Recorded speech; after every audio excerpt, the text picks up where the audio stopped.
हुकूमत वक्त private bank से इस वक्त 86% से ज्यादा वो कर्जा वहां से मार्केट मतलब आपका बैंक से उठा के और हुकूमत की एक्टिविटीज को फाइनेंस कर रही है। खुद औरंगजेब खान साहब बैंकर रह चुके हैं, उनको मालूम है बजाय इसके कि वो इंडस्ट्री को लैंड करें, वहां पे वो कर्जे दें, स्मॉल स्केल इंडस्ट्री करें, लार्ज स्केल मैन्युफैक्चरिंग को करें, सर्विसेज इंडस्ट्रीज को करें, नहीं, वो हुकूमत को कर रही है। क्यों? क्योंकि आंखें बंद करके हुकूमत के पास रिस्क नहीं है, उनको देके और हुकूमत चाहती है और वो उठाती है, पीछे से आपका इंडस्ट्री बंद हो जाती है।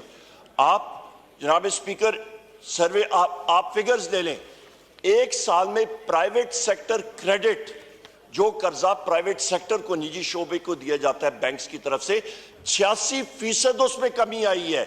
इसका मतलब है आपने जो आपको वो कहते हैं the golden hen that lays the golden egg, जो मुर्गी आपको अंडे देती है उसको आपने खत्म कर दिया है। और आपका मुल्क की इकोनॉमी के लिए जो सबसे जरूरी चीज होती है वो किसी फाइनेंस प्रोफेशनल से कह दें, पूछें, वो होता है आइन और कानून की पासदारी, रूल ऑफ लॉ। वो जब होगा मुल्क में डायरेक्ट फॉरेन इन्वेस्टमेंट आएगी, मुल्क में डायरेक्ट फॉरेन इन्वेस्टमेंट आएगी, आपका मईशत का पहिया चलेगा, आपकी लोकल इन्वेस्टमेंट आएगी, मुल्क का पहिया चलेगा, मजदूरों का चूल्हा चलेगा, ज़राअत, सर्विसेज इंडस्ट्री, आपकी इंडस्ट्री ओवरऑल सब कुछ चलेगा। यहां पे अभी अलमिया यह है जनाब स्पीकर कि आपकी फॉरेन डायरेक्ट इन्वेस्टमेंट ना होने के बराबर, क्योंकि जो लोग आते हैं, हमारे फॉरेन इन्वेस्टर्स आते हैं, वो देखते हैं कि मुल्क में आइन और कानून की पासदारी नहीं है। एक वजीर आजम को 3 फिक्टिशियस चार्जेस में, तोशाखाना में, साइफर में और आपके एक और केस में, इद्दत केस में अंदर रखा हुआ है और तारीखें जा रही हैं। यहाँ पे जितने हमारे साथी हैं यहाँ पे बशमूल मेरे, मुख्तलिफ हम पे FIRs हैं, मुख्तलिफ जगहों पे हमें जाके बेल्स लेनी पड़ती हैं। लिहाजा जनाब स्पीकर वहां पे वो लोग देखते हैं, वो कहते हैं जी यहाँ पे इन्वेस्टमेंट हम लोग क्यों करें कि पता ही नहीं है। अच्छा, दूसरी अहम चीज जनाब speaker, IPOs, initial public offerings, जो आपकी स्टॉक मार्केट होती है, उस पे एक पैमाना होता है कि कितनी कंपनियां आके वहां पे IPOs करने के लिए तैयार हैं और अपनी इक्विटी वहां पे ऑफलोड करके पब्लिक से पैसा इकट्ठा करती है। एक बहुत बड़ा पैमाना होता है, इस वक्त वो डेड है। नंबर 2। नंबर 3 जनाब स्पीकर, आप ये देखें कि हुकूमत जो है इस वक्त वो बोरोइंग, जिस तरह आपका एक वैक्यूम क्लीनर होता है, एक पंप होता है, हुकूमत वक्त प्राइवेट बैंक से इस वक्त 86% से ज्यादा वो कर्जा वहां से मार्केट मतलब आपका बैंक से उठा के और हुकूमत की एक्टिविटीज को फाइनेंस कर रही है। खुद औरंगजेब खान साहब बैंकर रह चुके हैं, उनको मालूम है बजाय इसके कि वो इंडस्ट्री को लैंड करें, वहां पे वो कर्जे दें, स्मॉल स्केल इंडस्ट्री करें, लार्ज स्केल मैन्युफैक्चरिंग को करें, सर्विसेज इंडस्ट्रीज को करें, नहीं, वो हुकूमत को कर रही है। क्यों?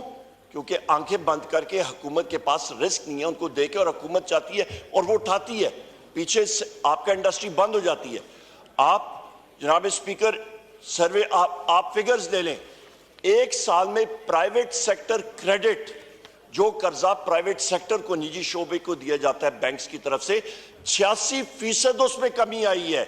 इसका मतलब है आपने जो आपको वो कहते हैं the golden hen that lays the golden egg, जो मुर्गी आपको अंडे देती है उसको आपने खत्म कर दिया है। जो जिस इदारे से आपको रेवेन्यू आता है वो इदारा बंद हो गया और वो है आपका निजी शोबा। आपकी मुलाजमतें वहां से बनती हैं, हुकूमतें से मुलाजमतें, ग्रेड 4 से आपकी मुलाजमतें नहीं आती हैं, प्राइवेट सेक्टर से आती हैं, वो तो खत्म हो गया।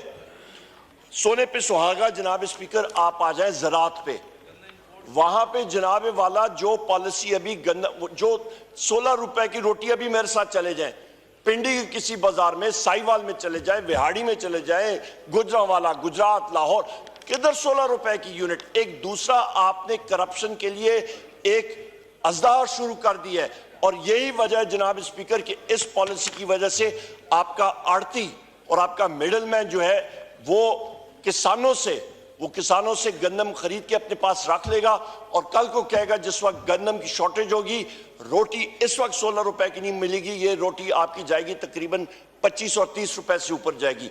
ये हालात बन रहे हैं जनाब स्पीकर।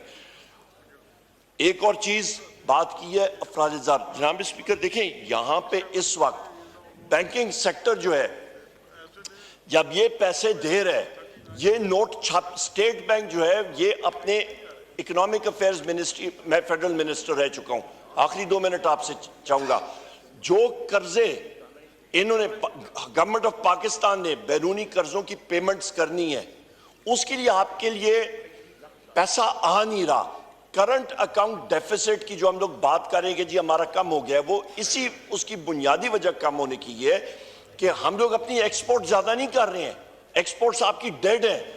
उसकी बुनियादी वजह यह है कि आपने इंपोर्ट्स को रिस्ट्रेन किया हुआ है, आपकी रॉ मटेरियल इंपोर्ट्स आपकी डेड है, आपके बैंक्स को इंस्ट्रक्शंस है आपने एलसीज नहीं एस्टैब्लिश करनी, आपकी रिमिटेंसेस जो है वो नहीं जा रही, उसके लिए आपको इजाजत नहीं होती स्टेट बैंक से, बैंकर्स को इंस्ट्रक्शंस है आपने नहीं खोलनी। तो ध्यान जनाब स्पीकर, ये तो इसी तरह ही है कि आपका मरीज जो है वो इमरजेंसी रूम में आ जाता है और उसका दिल की धड़कन जो है वो तेज है, तो डॉक्टर उसका गला दबा दे और कहे कि जी देखें मैंने इसकी सांस जो है बिल्कुल नॉर्मल कर दिया। भाई आपने नॉर्मल इसलिए कर दिया क्योंकि आपने उसका गला दबोच दिया है, तो हुकूमत वक्त ने तो उसका गला दबोच दिया इंपोर्ट रिस्ट्रिक्शंस करके, आपने एक्सपोर्ट्स को नहीं इंक्रीज किया, आपकी फॉरेन डायरेक्ट इन्वेस्टमेंट नहीं जा रही।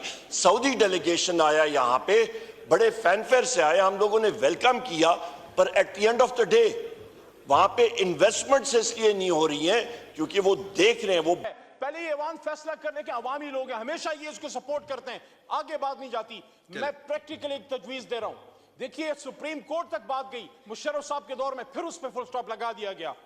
मैं ये कहना चाहता हूं, ये अवाम एक special committee on eradication of Riba बनाए और उसमें हम सब बैठे और उसको परसू करें और इंश्योर करें कि जब हम घर जा रहे हो तो पाकिस्तान से सूदी निजाम को भी हम घर भेज सकते हैं। बहुत शुक्रिया जी। फाइनेंस मिनिस्टर साहब, औरंगजेब साहब।